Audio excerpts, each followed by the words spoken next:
Welcome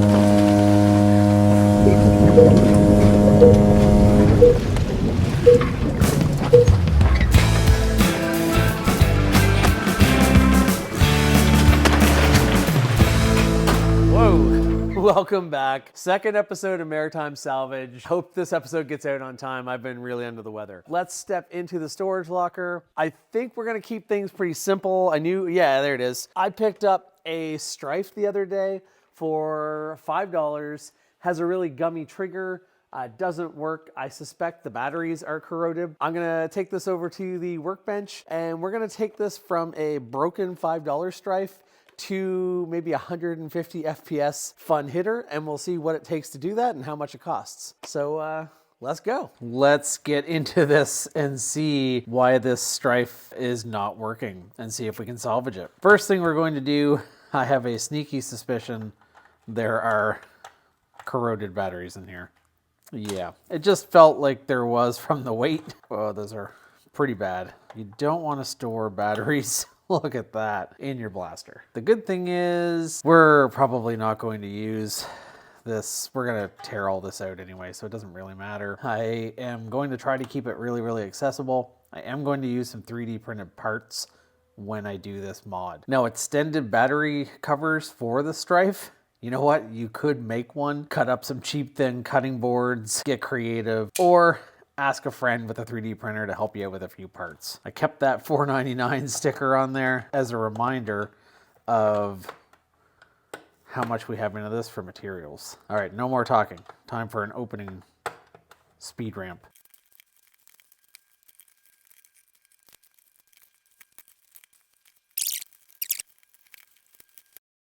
It's so nice when a blaster doesn't have any critical components on the other side of the shell. We are going to unscrew this and get rid of this whole cage.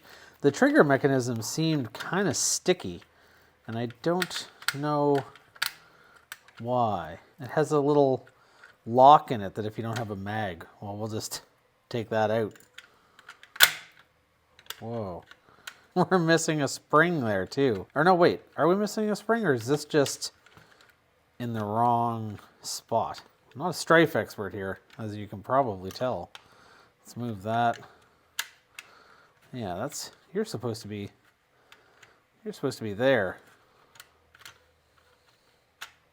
Oh, all these locks that I'm just not very familiar with. Okay. I usually leave some locks in, but I'll put that there. And you know what, just for my convenience, I'm going to move this whole assembly out of here. We are going to get rid of this jam door lock. Boy, this is all squee-honked here.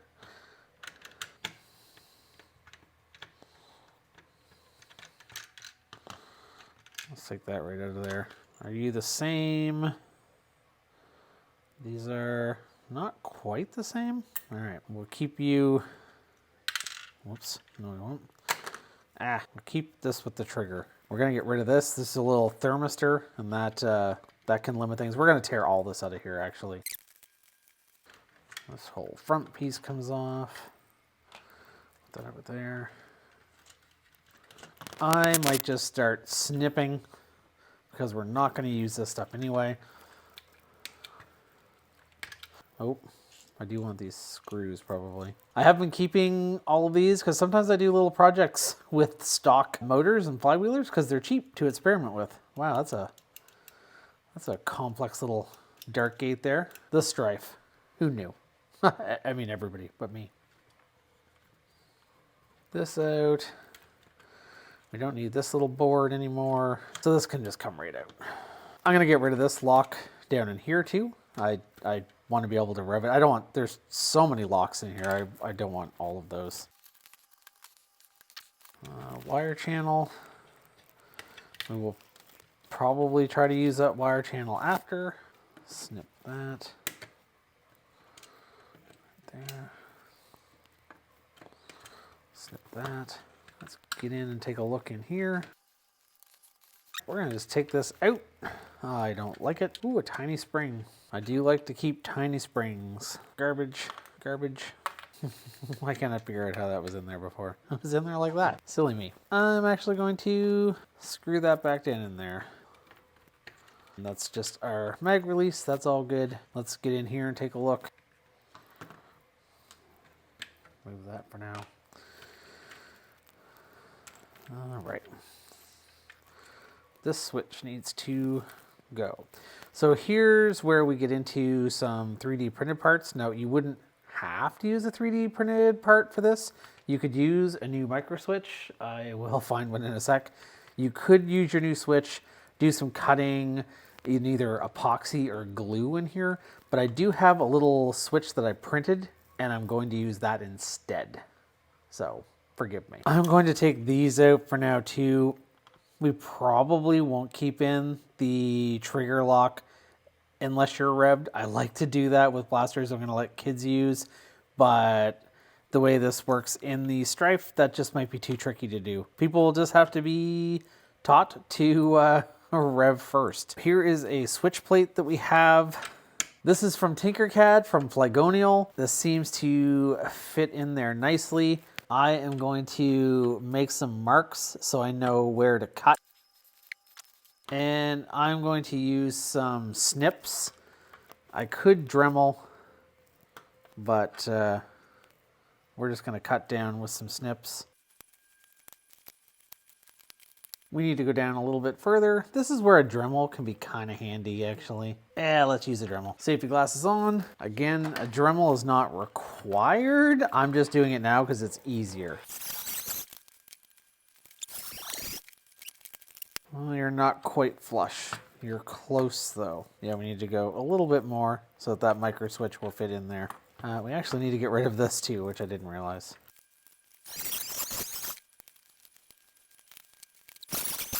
That is pretty flat. I like to clean out any loose little bits here. So we have that there. We have, and there are versions of this that do not require screws. That might be something I should have used, but that's fine.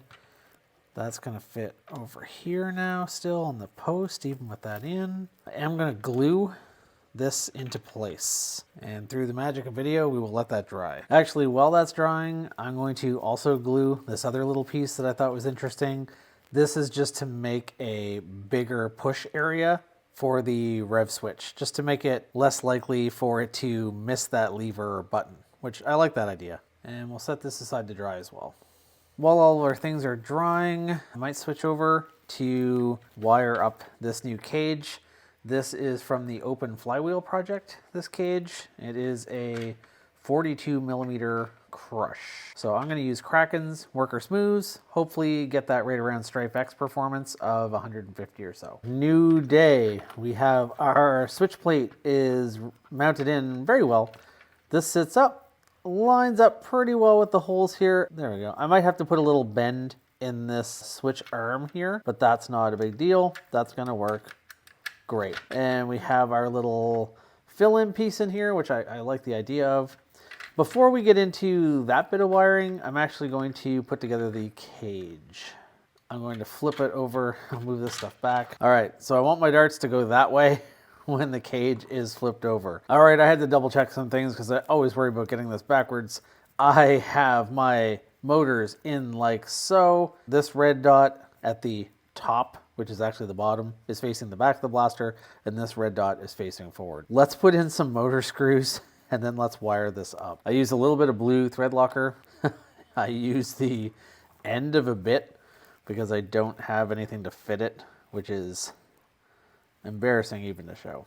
That's definitely a little gap in the old toolbox here. It is very, very important that these motors are in straight. This one is in crooked. This one is fine. I realized why I was having some trouble. There's like a little strand of filament inside of the hole where the motor goes. But now this one is crooked. So I'm taking this back out. We're gonna look in here, make sure there's no little strands of filament. Put this back in. It might be that this is too tight.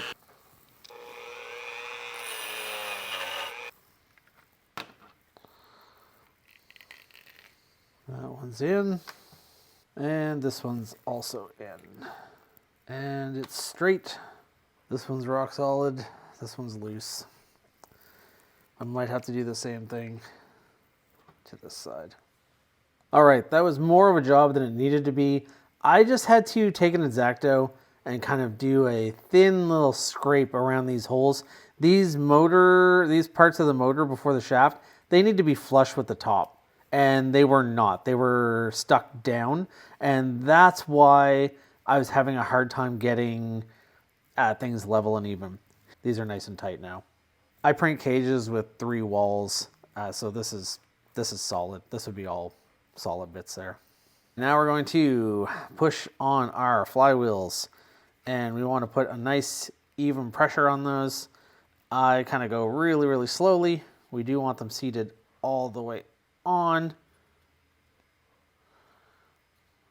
It's a little bit sticking out there. We'll go and we'll put the other ones on.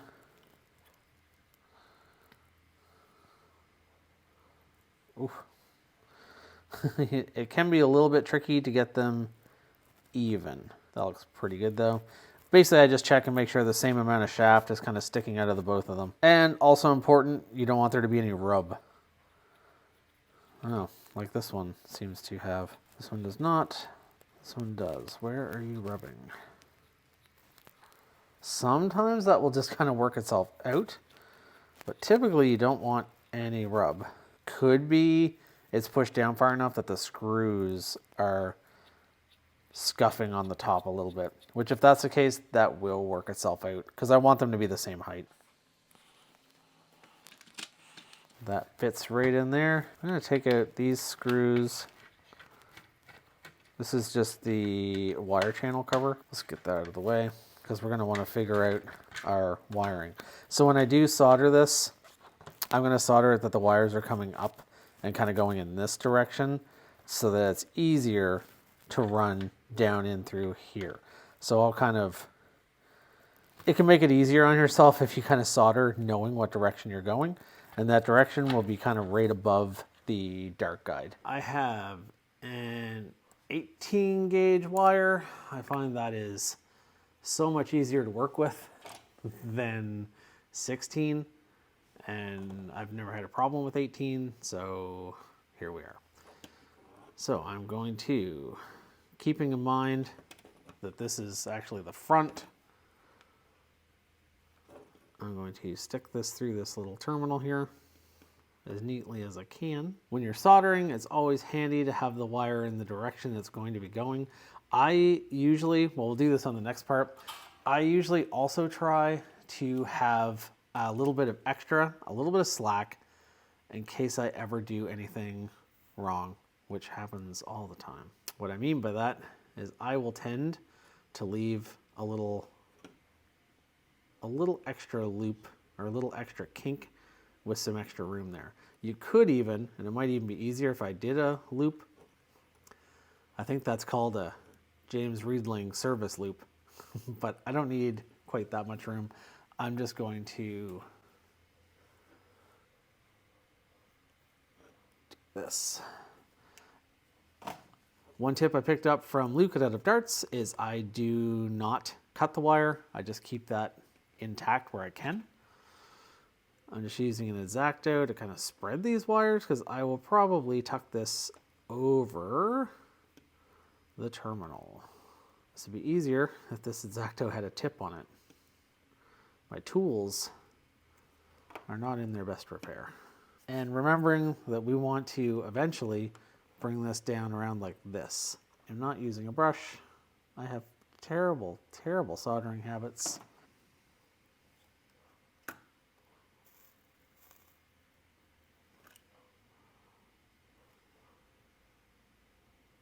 So now we have enough here, we can come around. So the black, a semi-automatic is really simple. Your negative spans the 2 motors and then it goes back to a plug, either an XT60 or an XT30, and your positive goes along the other 2 terminals. Your motors are kind of flipped opposite in a mirror image so that your red positive dot is opposite on the sides. But all your red does is your red goes from here into the switch, and you can see a little wiring diagram on the back. So basically you want your red wire to go into the common and to go into the normally open.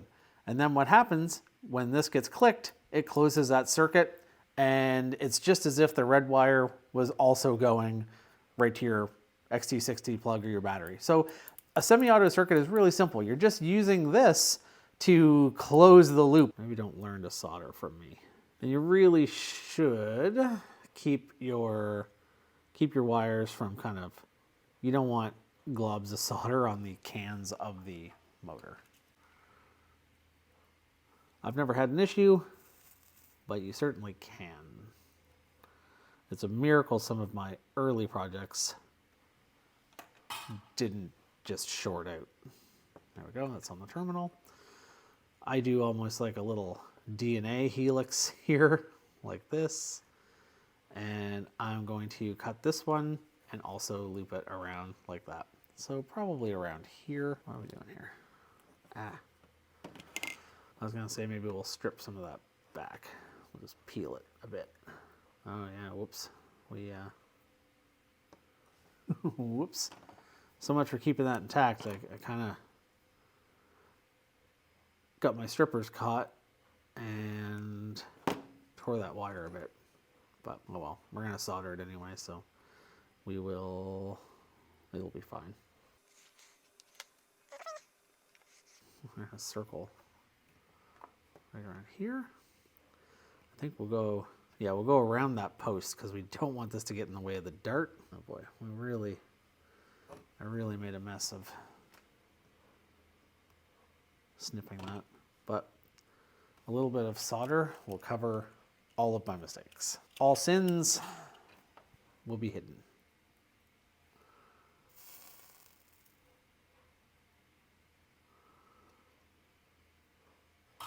Like I never did anything wrong. Boop, boop. That should be just fine. Let's do a little test. You might notice I haven't cut these yet.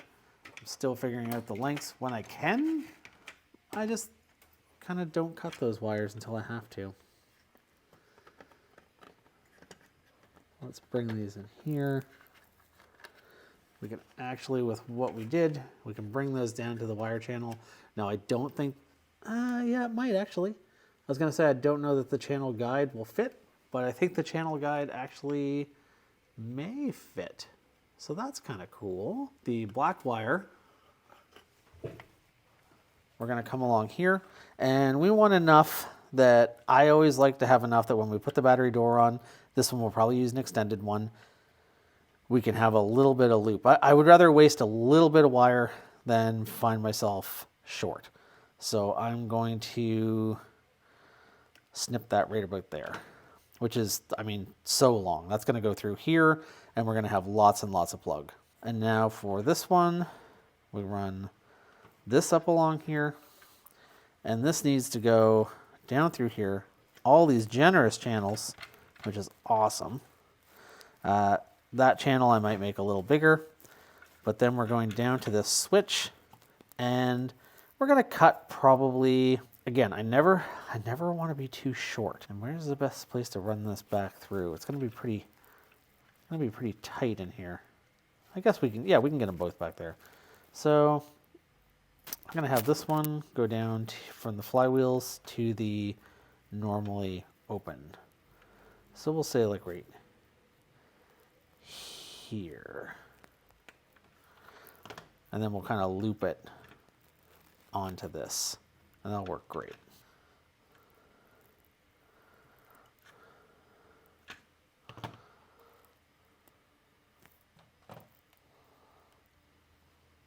We have our little diagram here. Again, normally open. So that means if the trigger is not clicked, it will not rev. If you wanted this motor to stop when it's clicked, you would go to normally closed, which you'd be making a closed circuit, and then that would break it, which can be really cool for two-stage trigger builds. Loop this back. I like to get all of it through there if I can. I think we might have actually got it all through. Awesome. So what we'll do here, I guess we'll just solder that on like so. Bring my helping hands in just to hold on to that. Flux on here.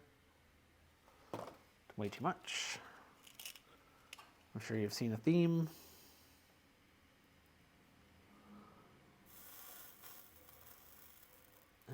want that to flux onto the flow onto this terminal here.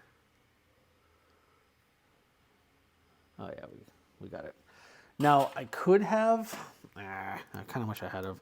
I could have put some shrink on and then covered this terminal with the finished connection with some shrink. I do that sometimes, but I didn't this time. So, yep, that still fits. Look at that. So then we're going to put our next wire that's going to eventually complete the circuit on it here. The direction of this will be going already up like that. It just makes it easier. We don't have wires kind of competing for space, or we're not putting undue stress onto them either, which I don't like to do. Making sure I'm doing this where you guys can see it. I think I am, because that would suck.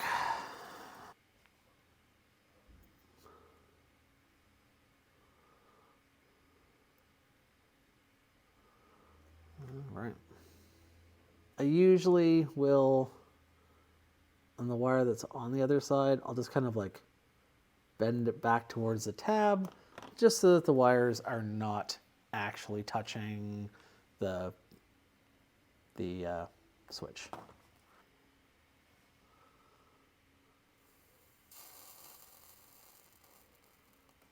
And yep, good flux there.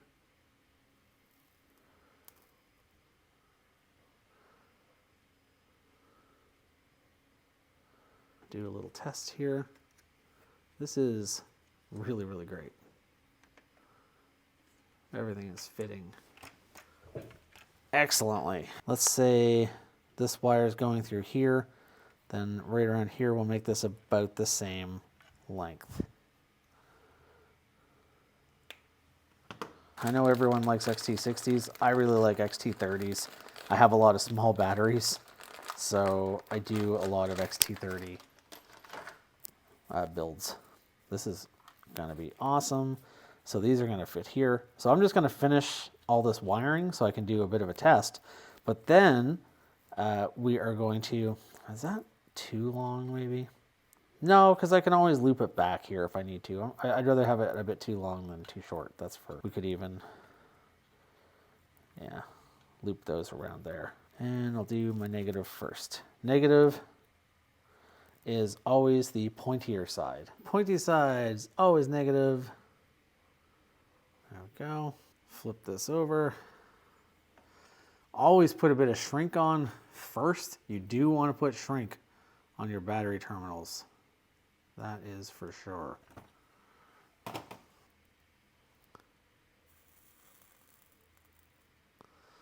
And you want that to kind of flux in, flowing into the XT6 or XT30 in this case. And then after, you want to give it a good tug and make sure all is good. All is good. So I'm going to move these up. I would usually put another piece of shrink over the connector, but I don't have any of the right size. I ordered some new stuff, but it was way too big. I ordered 1/2 inch, and I think I need 3/8 of an inch. Trusty lighter.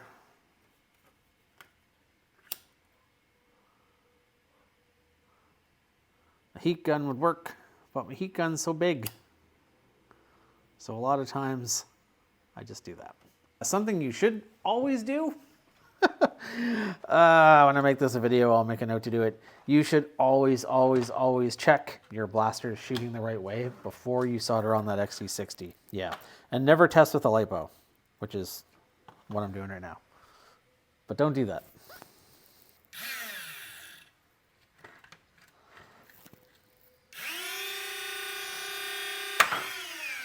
We are firing the right way. Yeah, I think that rubbing, that rubbing worked itself out. It was probably just that motor screw just wasn't tightened down as far down as it could have gone. I was recording some audio with no microphone on. So we have used some 14mm bolts M3, and we've secured this switch onto our plate, which is perfect. I was talking a little bit about, I bent this arm out towards the trigger. I bent it out towards the trigger so the response time would be good.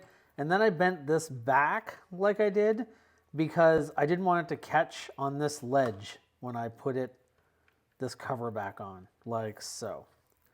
And let's put our screw back in here. This just keeps everything all tidy.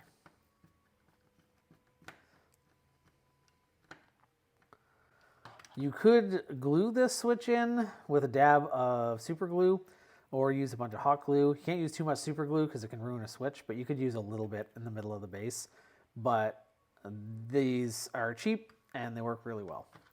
If you're doing a bunch of modding, it's good to get some M3 bolts in different sizes. Now we're going to see if we can put this wire channel back in and cover everything up. Let's see how we do. This is definitely a thicker gauge wire, so it might not, this channel might not work as it is. Hey, that's not bad. You know what? That's keeping everything in place anyway. We could use a little bit of hot glue instead, but I think that'll work nicely. All right, this is a me thing. I worry about leaving edges here. I'm gonna make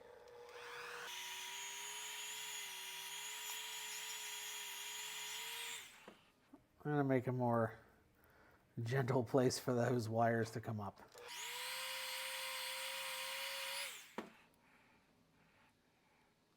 Or I've made something even sharper. Well, I don't think so though. Yeah, I think that's less pressure on the wires here.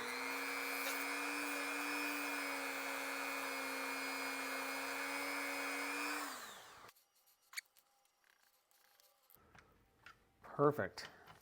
Now we are going to have to get those old bits out of here and get any metal out of there. Oh, I might put in the screws here for the flywheel cage.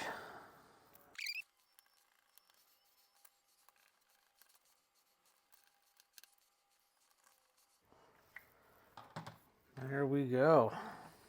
So we need to get these old bad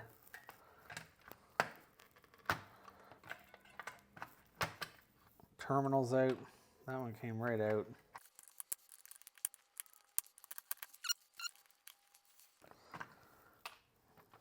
There we go.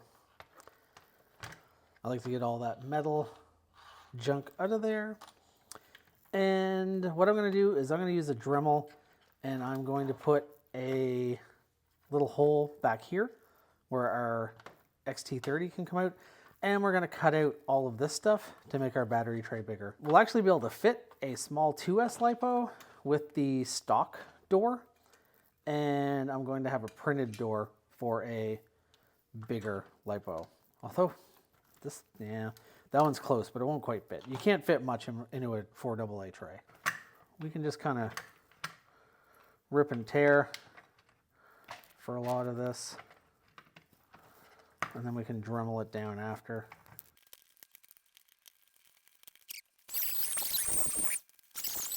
Now you could use snips for a lot of this. Well, I kind of went through there. I don't want to go through there for my XT30 because, well, we have our pusher and all of our stuff here, so we got to be a little bit careful where we go through. We don't want to be underneath that. So, whoopsie to me, going over that a little bit. The easiest place would be to come in through the top here, actually. I'm going to cut a channel here. Oh, be careful not to cut into my wires. Well, actually, I'm not going to cut down in. I'm just make that a little smoother for going across here. Let's go in through the top. You could certainly do it cleaner than I just did it. So we are going to want to do some hot gluing. This is where I am just going to do a little bit of a fit. So I just want to make sure nothing is impeding this.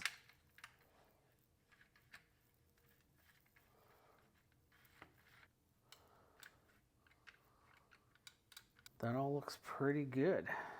And it is always a good idea to keep everything locked into place with some hot glue.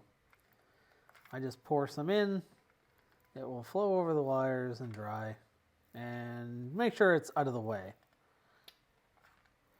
As long as you use kind of any little nooks and crannies like that, you should be completely fine. And we'll just let that dry. Put some of our other parts in here while everything is drying.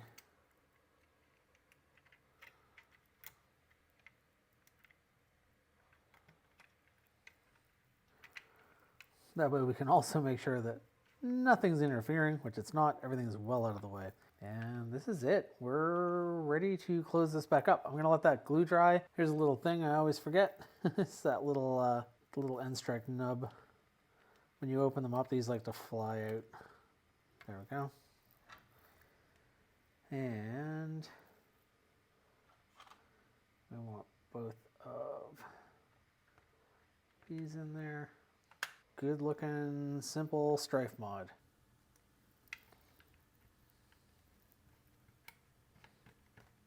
There we go. I use that bigger one. I can't remember if it's the right one, but it fits. So we may explore and feature making this a short dart blaster in a part 2, but for now, we are going to leave this as a sleeper Super Stryfe here. I'm even going to leave on the Value Village price tag.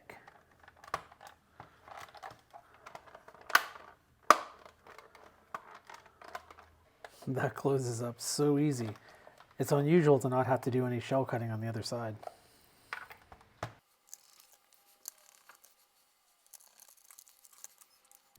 And we should always use a voltage alarm. I'm just doing a quick little test here. I do love that this battery will mostly fit in. We're gonna have to Dremel these ridges off.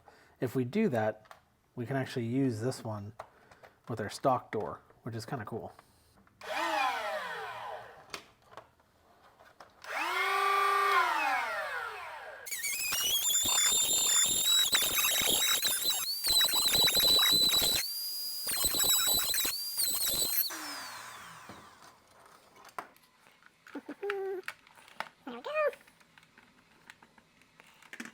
So this right now is running on 2S. I'm just printing our battery tray for 3S, but pretty cool to have an option if you want a super sleeper. I just did some 2S testing with our small battery that fits in, and we were getting 120s up to 129, which is perfect for 2S. Let's try 3S with everything all together while we're waiting. On long darts with 3S, we are getting 145 to 155, so super happy with that. That's with a 42 crush. We could go a bit higher than that and up it a bit more, but then it starts to get into easier to jam territory, I've found. So there you have it. We took our $5 Stryfe and now it is a 150 FPS Stryfe. Now a mod like this is definitely not the cheapest. You need a couple $8 hobby motors. You need an $8 pair of flywheels. You need a new micro switch, some wire, the tools, lipos potentially. Flywheel modding is a bit more expensive. It happens to be my favorite, so that's why I jumped into this one. I'm gonna have a link down below to some kits that you can get to at least get everything that you would need in order to do a mod like this. I would fire this more and show you more, but this isn't actually the one I just modded. This is unmodded.